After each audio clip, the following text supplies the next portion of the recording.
Welcome to today's edition of the show podcast. There's no big secret as to why Sylvester Stallone isn't going to be in Creed 3, it's no longer his story. To explain this a little further, it's important to note that Rocky had a lot to do with getting Adonis Creed in fighting shape and to the point where he wasn't just an angry young man seeking to make a legacy that was bigger than his father's, but a real champion. Rocky did that, his own expertise and fame made Adonis shine, but Creed 2 was about fighting an old battle that had been brought to Rocky's doorstep in the form of a challenge for Adonis. I know that sounds confused, but it's the truth since Ivan Drago and his son came looking for a fight, and since Rocky was connected to Adonis, the Dragos figured the best way to strike at Rocky was through his protege.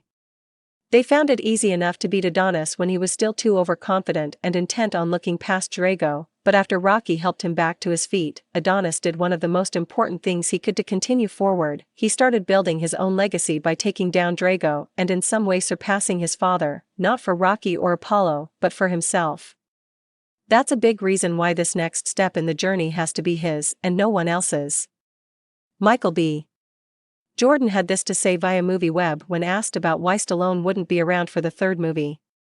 Yeah, I think that Sly let it be known that he wasn't coming back for this one, but I think, his essence and his spirit, there's always going to be a little bit of Rocky within Adonis.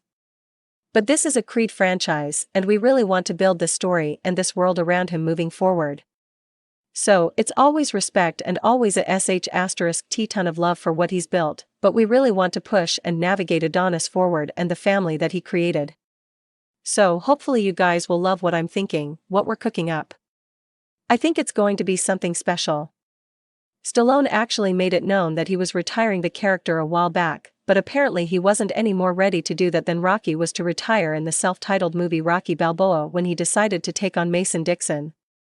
It's easy to groan and roll your eyes when thinking that Stallone had no real intention of retiring the character but was simply looking for another hook that might allow him to bring the character back for another run.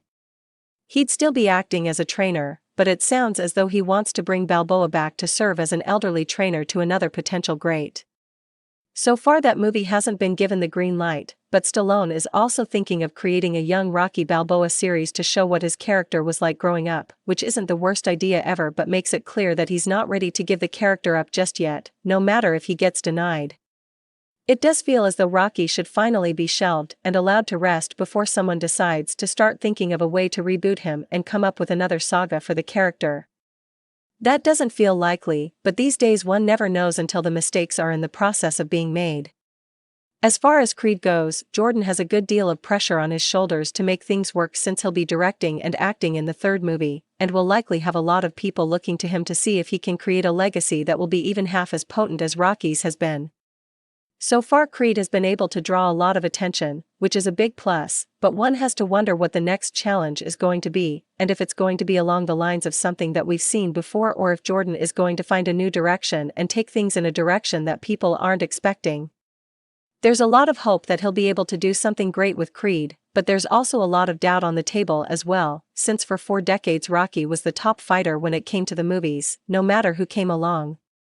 He was the guy that everyone thought about when it came to boxing since he created one of the most compelling stories that people had ever seen, and was the kind of character that a lot of people related to.